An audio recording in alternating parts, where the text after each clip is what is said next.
성도 여러분 안녕하셨습니까? 복음과 율법의 윤주환 목사입니다. 오늘은 161번째 시간으로 죄를 범치 아니하는 의인은 세상에 아주 없느니라 라고 하는 제목을 가지고 여러분들에게 말씀을 전하고자 합니다. 오늘 성경 본문은 구약성경 전도서 7장 19절에서 22절을 보겠습니다. 지혜가 지혜자로 성읍 가운데 열유사보다 능력 있게 하느니라. 선을 행하고 죄를 범치 아니하는 의인은 세상에 아주 없느니라. 무릇 사람의 말을 들으려고 마음을 두지 말라. 염려컨대 네 종이 너를 저주하는 것을 들으리라. 너도 가끔 사람을 저주한 것을 네 마음이 아느니라. 아멘. 성도 여러분, 전도서는 철학서입니다. 인생을 가장 잘 표현하고 있으며 또 우리 인생이 얼마나 더덥고 헛되다는 것을 가르쳐주는 말씀입니다. 또 인생이 그렇게 노력하고 열심을 내는 모든 일이 얼마나 무의미한가를 곳곳에서 말씀해주고 있습니다. 사람은 누구나 의로워지려 합니다. 아무리 천하의 몹쓸 깡패라 해도 의롭다는 말을 들으면 좋아하고 또 선하다는 말을 들으면 좋아하는 것이 인생입니다. 그래서 그들도 할 수만 있다면 선한 일을 하고 싶어 하는 것이 사람의 마음이라고 보아야 합니다. 여러분, 누가 강도가 되고 싶겠습니까? 누가 살인자가 되고 싶겠습니까? 그러나 세상에는 강도도 있고 또 살인자도 있습니다. 제가 그들을 두둔하고자 드리는 말씀이 아니라 어쩌면 그들도 저보다 더 선하게 살고 싶었는지도 모를 일입니다. 오늘 인터넷을 좀 보았습니다. 북한 노동당 창건일에 군인들이 열병을 하는데 여자 군인들이 감격에 어워 눈물을 흘리고 있는 사진이 올라와 있는 것을 보았습니다. 우리가 생각할 때 도무지 이해가 안 되는 일이지만 북한에서는 충분히 가능한 일이라는 것을 인정해야 합니다. 누가 이해할 수 있겠습니까? 아마 다 정신이 나갔다고 하고 어떻게 세뇌를 시키면 저 정도가 될까 의문을 가지게 되었을 것이라 생각합니다. 이해가 안 되는 일이지만 그들은 정말 마음에서 감동을 해서 눈물을 흘리고 자기 나라를 생각하는 정말 충성된 마음을 그 사진 한 장에서 엿볼 수 있습니다. 사상이라는 것이 그렇습니다. 어려서부터 주체 사상의 세뇌가 되어 있는 여자 군인들에게는 그 나라의 행사가 너무도 감격스러울 수밖에 없는 일입니다. 그들을 욕하기 이전에 그리고 딴 세상의 사람들이라고 생각하기 이전에 나 자신을 돌아보는 시간을 가졌으면 하는 마음입니다. 나는 혹시 안 그렇습니까? 저는 그렇게 생각을 하고 있습니다. 공산주의 세뇌나 종교의 세뇌나 별로 다를 것이 없다고 생각합니다. 이런 말씀을 드리면 저에게 욕하실 분도 있겠지만 진리를 알지 못하고 그저 세뇌가 되어 교회에 나가는 사람들은 공산주의에 세뇌되어 있는 그 여자 군인과 조금도 다르지 않습니다. 얼마나 감동을 합니까? 그리고 자기도 모르는 사이 눈물을 흘리고 감격해하고 있습니다. 이것은 북한 여자 군인의 모습이 아니라 지금 이 나라에 있는 종교 안에서 벌어지고 있는 또 다른 모습이라는 것을 깨달아야 합니다. 성령의 감동이라고 하지 마시기 바랍니다. 그들과 다르다고 말하지 마시기 바랍니다. 어떻게 내가 종교인으로서 감동을 받는 그것을 공산주의자의 감동과 같이 비교할 수 있느냐고 말할 것입니다. 그러나 여러분, 냉정하게 생각해 보면 그들이 감동을 받아 눈물을 흘리는 것이나 내가 교회 안에서 감동을 받아 눈물을 흘리는 것이나 별로 다를 것이 없다는 사실입니다. 어떻게 합니까? 나도 세뇌를 당하면 마찬가지입니다. 나도 수십 년을 신앙생활을 하면서 철저하게 세뇌를 당하고 있었다면 북한 여자 군인이 흘리는 눈물과 무엇이 다르겠습니까? 그러나 자기는 그것과 다르다고 생각을 합니다. 그렇게 생각을 하는 것은 역시 북한 여자 군인도 마찬가지입니다. 그들의 입장에서 보시기 바랍니다. 우리가 신앙생활을 하면서 감동을 받아 눈물을 저절로 흘리는 것을 보면 아마 미쳤다고 할 것입니다. 아니, 미쳤다고 하는 정도가 아니라 저주를 하고 또 숙청을 해야 할 대상이라고 말을 할 것입니다. 내가 북한 여자 군인을 바라보는 시선과 북한 여자 군인이 내 신앙생활을 바라보는 눈은 같을 수밖에 없다는 것을 우리는 깨달아야 합니다. 그러나 부정을 합니다. 서로가 서로를 부정하면서 어떻게 내 감동과 같을 수 있느냐고 반문을 할 것입니다. 이것이 바로 세뇌이고 이것이 바로 사상에 빠져들어가고 있다는 증거이기도 합니다. 제가 정말 성령의 감동을 받고 있는 성도들의 눈물을 폄하하고 싶은 생각은 조금도 없습니다. 그러나 생각해 보라는 것입니다. 혹시라도 내 눈물이 북한 여자 군인의 눈물과 다르지 않다면 그것은 너무도 불행한 일입니다. 내가 기도를 하고 또 찬양을 하고 예배를 드리면서 흘리는 감동적인 눈물이 세뇌가 되어서 북한 여자 군인의 눈물과 별로 다를 것이 없다면 나는 북한 여자 군인보다도 더 불쌍한 자라는 것을 깨달아야 합니다. 내가 더 불쌍합니다. 그 여자 군인은 처음부터 버려진 자이기 때문에 억울할 것도 없는 것입니다. 그런데 나는 하나님을 믿고 예수 그리스도의 은혜를 받아서 눈물을 흘리고 있었는데 그 눈물이 그저 종교라는 집단의 세뇌에 의해서 감동을 받아 흘리는 눈물이었다면 그것은 가장 불쌍한 일입니다. 그러나 그렇게 생각도 하지 않습니다. 자기는 당연히 옳을 것이라고 생각을 하기 때문에 북한 여자 군인과 같이 조금 더 의심을 하지 않습니다. 아니, 의심을 하기보다 그것을 폄하했다가는 자존심이 상하고 심지어는 공격을 하게 됩니다. 저는 그런 사람들을 교회 안에서 너무 많이 보았기 때문에 오늘 아침에 그 사진을 보면서 안타까운 마음으로 이 말씀을 전하고 있습니다. 다 자기는 옳다고 합니다. 물론 옳을 수도 있지만 거의 다수는 진리를 알아서 옳은 것이 아니라 세뇌에 의해서 옳은 것임을 바로 분별해야 합니다. 내 안에 진리가 없으면 모든 것이 다 옳아 보입니다. 그리고 조금도 의심하지 않고 그 종교 생활에 점점 빠져들어갑니다. 마치 철저한 공산주의자가 되듯이 그렇습니다. 종교라는 집단과 공산주의와는 너무도 흡사한 모양을 가지고 있다는 것을 알아야 합니다. 제가 예수 그리스도를 믿는 신앙을 폄하하는 것이 아니라 이 시대 종교인들을 폄하하고 있는 것입니다. 진정으로 진리 안에 있는 분들에게는 이 말씀이 전혀 걸림이 되지 않겠지만 진리 밖에 있는 종교인들에게는 아주 기분 나쁜 말씀이 될 것입니다. 종교는 자칫하면 공산주의와 같아집니다. 그래서 서로가 서로를 공격하고 있습니다.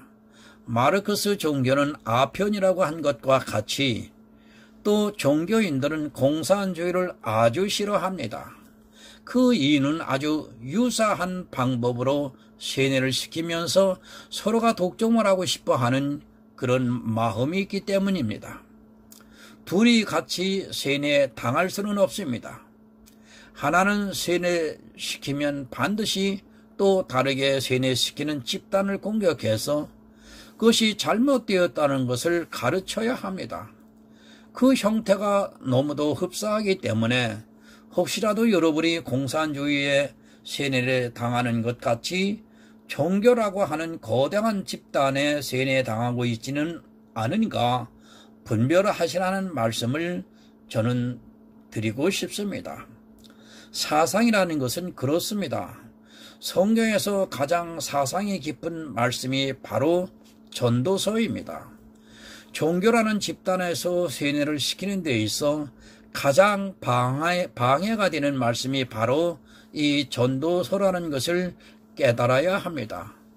그래서 전도서는 거의 설교를 하지 않고 있는 것을 보게 됩니다.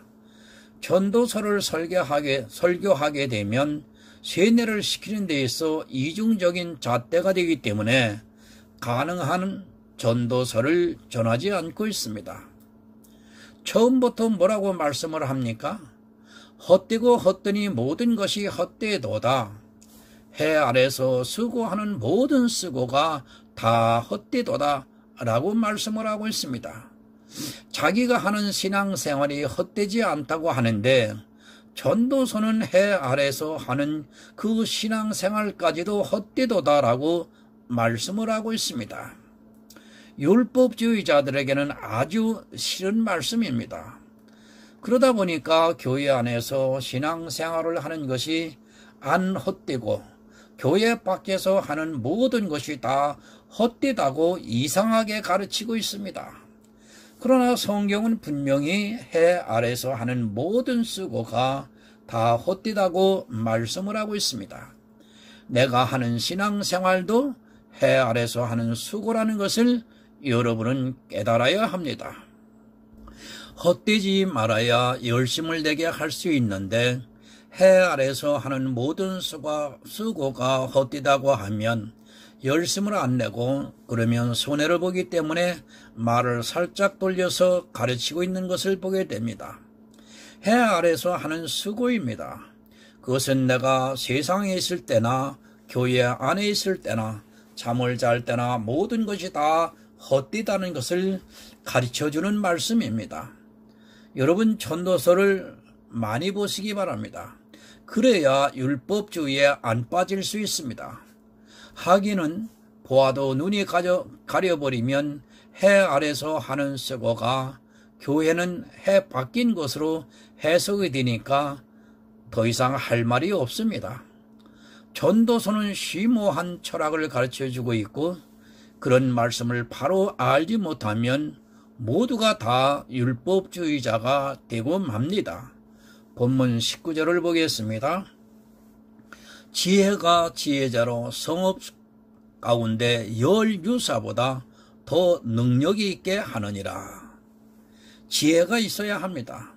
아마 교회 안에 있는 사람 100이면 100이 모두가 자기는 지혜가 있다고 말할 것입니다.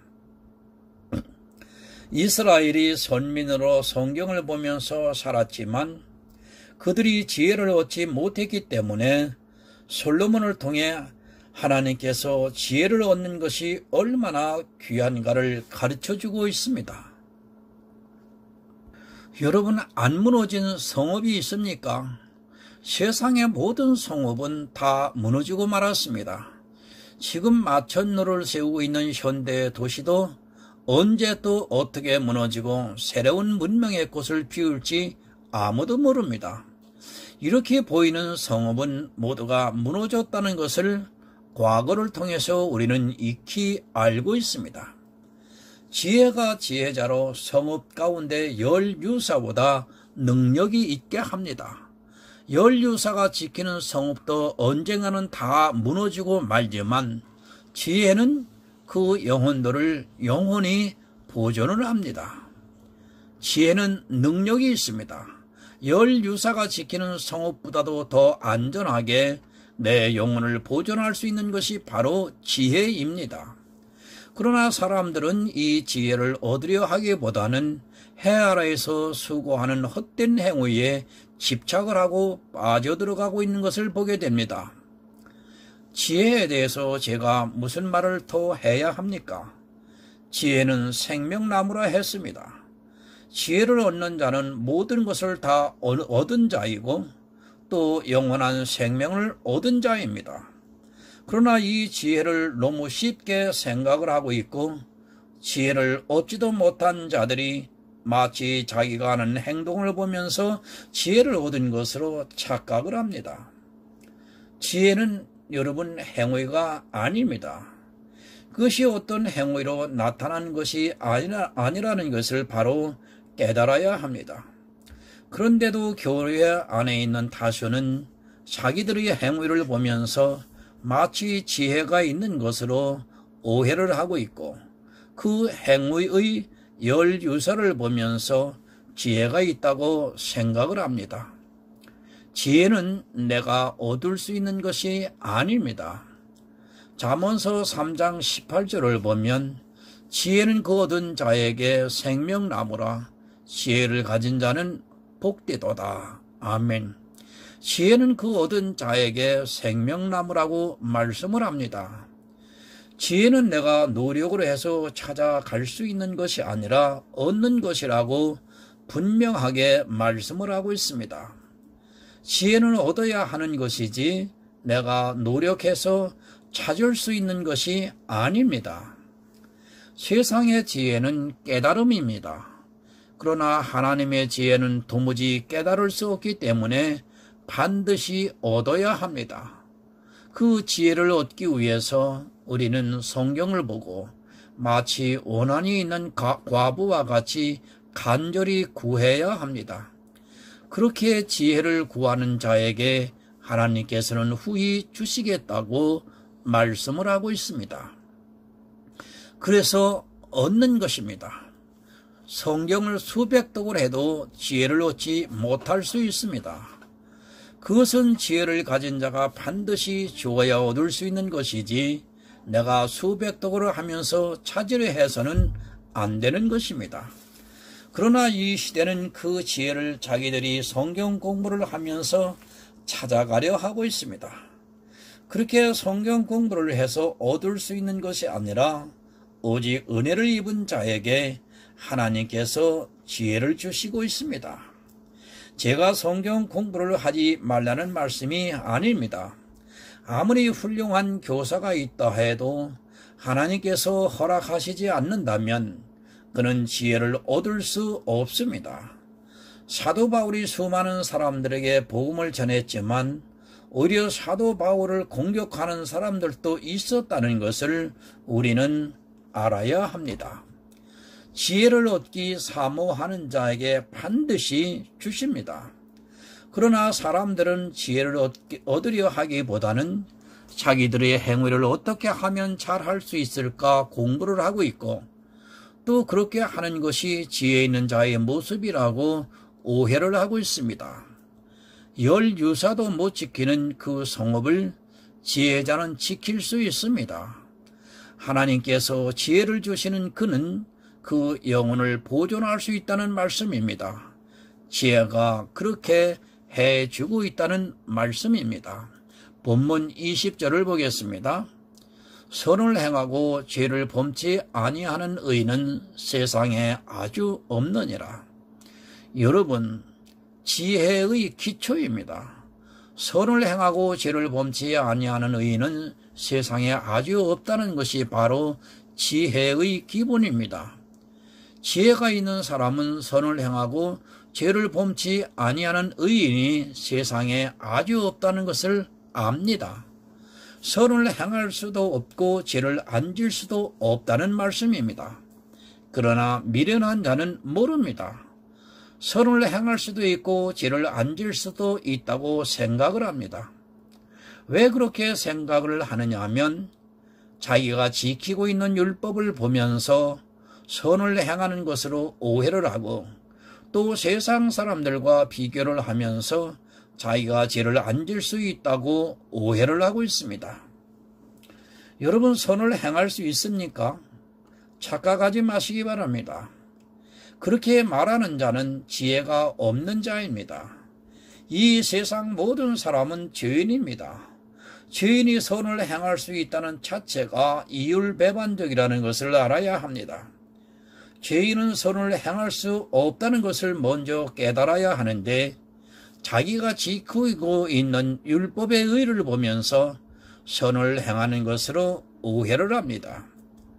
죄인이 선을 행할 수 있다는 말은 쉽게 말하면 개가 사람이 될 수 있다는 주장을 하는 것과 마찬가지입니다. 개가 조금 주인을 위해 착한 일을 했다고 해서 그 개가 사람이 되는 것이 아닙니다. 개가 주인이 시키는 심부름을 했다고 해서 사람이라고 하지 않습니다. 그러나 지혜가 없는 사람은 죄인이 조금 율법을 지켰다고 해서 선을 행했다고 주장을 합니다. 이 얼마나 어리석은 생각입니까? 우리는 사람입니다. 사람은 죄인이지 선을 행할 수 있는 의인이 아닙니다. 다만 한 장면의 사진 한 컷을 보면서 그 사진이 조금 좋게 보이면 마치 선을 행할 수 있는 것으로 오해를 합니다. 그것은 지혜 없는 자의 생각이고 지혜 있는 성도는 절대로 그렇게 생각하지 않습니다. 아주 없습니다. 죄를 안 짓는 사람도 아주 없고 선을 행할 수 있는 사람도 아주 없다는 것이 바로 전도서의 말씀입니다. 그러나 사람들은 자기가 행하고 있는 의로운 모습에 도취되어 선을 행하고 있다고 생각을 하고 있고 그것을 자랑하고 싶어 합니다. 그래서 간증을 하러 다니고 있습니다. 이런 사람들은 지혜가 없기 때문에 그런 행위들을 하고 있는 것입니다. 여러분, 죄인이 무엇을 자랑합니까? 겨우 사진 한 컷 조금 잘 나왔다고 그것을 자랑한다는 것이 얼마나 어리석은 일입니까? 사람은 본질적으로 선을 행할 수 없다는 것이 바로 전도서의 깊은 철학이기도 합니다. 그것을 모르고 자기의 행위에 도취되어 선을 행하는 것으로 큰 착각에 빠져가고 있습니다. 죄를 안 질 수 있습니까? 그렇게 생각하는 자체가 바로 지혜가 없다고 떠드는 소리입니다. 인생은 사는 것이 죄이며 내가 오늘 하루 온종일 예배를 드리고 기도를 하고 선을 행했다 해도 나는 죄인이라는 것을 깨달아야 합니다. 그런 행위에 취해서 자기가 죄인인지 모른다면 나중에는 가장 불쌍한 자가 되고 맙니다. 지혜 없는 자의 말입니다. 물론 이 세상 사람들이 기준으로 볼 때 그런 선은 행할 수 있고 또 그런 죄는 안 질 수 있습니다. 그런 것으로 보고 자기가 선을 행한다고 한다면 그는 선이 무엇인가를 모르는 사람입니다. 선이라는 것은 생명을 줄 수 있어야 합니다. 누가 생명을 줄 수 있습니까? 내가 복음의 깊은 모든 것을 다 깨달았다 해도 그것을 전할 수는 있어도 생명을 줄 수 있지는 못합니다. 오직 생명을 주시는 분은 하나님 한 분이라는 것을 깨달아야 합니다. 생명을 주지 못하는 모든 행위는 선이라고 할 수 없다는 것을 여러분은 알아야 합니다. 그것은 성경에서 말씀하는 선이 아니라 세상적인 선인 것입니다. 세상 사람도 하는 선입니다. 그런 선을 보고 마치 자기가 선을 행했다고 한다면 불교인도 그리고 무교인도 선을 행할 수 있는 것입니다. 그런 행위로는 절대로 선을 행할 수 없다는 것을 여러분은 깨달아야 합니다. 제가 그런 것을 하지 말라는 말씀이 아니라 우리는 세상에서 그렇게 살아야 하지만 선을 행할 수 없는 절대적인 죄인이라는 것을 늘 고백하고 생각하고 있어야 합니다. 율법은 사람의 마음을 혼미하게 만듭니다. 아주 작은 율법을 지키는 자기 자신의 모습을 보면서 선을 행하고 있다고 착각하게 만들고 있습니다. 그 율법에 취하는 것을 성경은 진노의 포도주에 취한다고 분명히 가르쳐주고 있습니다. 선을 행할 수 없는 죄인이 선을 행할 수 있다고 주장하는 것은 하나님을 거역하는 일이 됩니다. 21절을 보겠습니다. 무릇 사람의 말을 들으려고 마음을 두지 말라. 염려컨대 내 종이 너를 저주하는 것을 들으리라. 여러분, 누가 사람의 말을 들으려고 합니까? 죄를 짓는 사람이 사람의 말을 들으려고 합니까? 아니면 선을 행하고 있다고 생각하는 사람이 사람의 말을 들으려고 합니까? 죄를 짓고 있는 사람은 사람의 말을 듣는 것을 두려워합니다. 그러나 선을 행하고 있다고 생각하는 사람은 사람의 말을 들으려고 합니다. 지혜 없는 자의 마음입니다. 선을 행하고 죄를 짓지 않는 의인이 세상에 아주 없다고 말씀을 하고 있는데, 자기가 행하고 있는 율법에 취해서 선을 행하고 있다고 생각을 하니까 사람들부터 말을 듣고 싶어 하는 것입니다. 지혜 없는 자는 자기가 선을 행한다고 생각하기 때문에 말을 듣고 싶어 합니다. 그러나 지혜자는 자기가 선을 행할 수 없고 죄만 짓고 있다는 것을 알기에 굳이 사람의 말을 들으려 하지 않습니다. 여러분, 의인은 없습니다. 내가 이 세상 모든 사람의 마음을 흡족하게 할 수 있는 의를 행할 수 없고, 내가 행하고 있는 의라는 것도 따지고 보면 상대적이라는 것을 알아야 합니다. 내가 누가 불쌍해서 100만 원을 그냥 주었다고 해보시기 바랍니다. 참으로 선한 일을 했지만 다른 사람 입장에서는 괜히 억울하고 나는 왜 안 주냐고 생각을 하게 되고, 그러면 저주가 나오게 되어 있습니다. 100명의 종에게 모두 선을 행할 수는 없습니다. 가끔 가다가 그 중에 한 명에게 선을 행한 것이 나머지 99명에게는 아무 상관도 없는 일이라는 것을 깨달아야 합니다. 그런데 그 한 명에게 선을 행한 것을 들으려 했다가 나머지 99명에게 저주를 들을 수 있습니다. 사람이 행하는 선이라는 것이 그런 것이 이렇게 상대적일 수밖에 없습니다. 여러분, 어리석은 자가 되지 마시기 바랍니다. 나는 아무리 진심으로 선을 행했다 해도 다른 사람에게는 불평이 될 수 있고 또 그것을 절대적인 선이 될 수 없다는 것을 먼저 깨달아야 합니다. 하나님의 선만 이 모든 사람에게 아주 공평하게 베풀어지는 것이지, 사람이 행하는 세상적인 선은 늘 차별이 있게 마련입니다. 내가 거지 10,000명을 도와주었습니다. 그러나 세상에는 거지가 10,000명이 있는 것이 아니라 수억 명이 있을 수 있고, 그 사람들에게는 내가 도와준 10,000명의 선이 아무것도 아닙니다. 결국 자기 자랑만 하는 것이 되고 맙니다. 사람이 행하는 선이라는 것은 이렇다는 것을 먼저 오늘 여러분들은 아시기를 바랍니다. 22절을 보겠습니다. 너도 가끔 사람을 저주한 것을 네 마음이 아느니라. 나 역시도 마찬가지입니다. 나도 세상이 공평하다고 생각하지 않고 또 내 생각과 다르게 행동하는 사람을 싫어서 저주를 하면서 살아왔습니다. 그것이 사람의 마음이고 인생입니다. 그런 사람이 선을 행하고 죄를 짓지 않고 살 수 있다고 주장을 하는 것이 얼마나 지혜 없는 일인가를 깨달아야 합니다. 여러분, 자랑하지 마시기 바랍니다. 선을 행할 수 없는 죄인이 자기가 선을 행할 수 있다고 자랑을 하고 또 죄를 안 질 수 있다고 주장을 하는 것이 얼마나 저주를 받을 수 있는 일인가를 깨달아야 합니다. 전도서는 우리에게 사람의 가장 기쁜 것을 가르쳐주고 있습니다.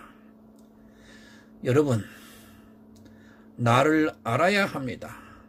나를 모르고 하나님을 안다는 것은 거짓입니다.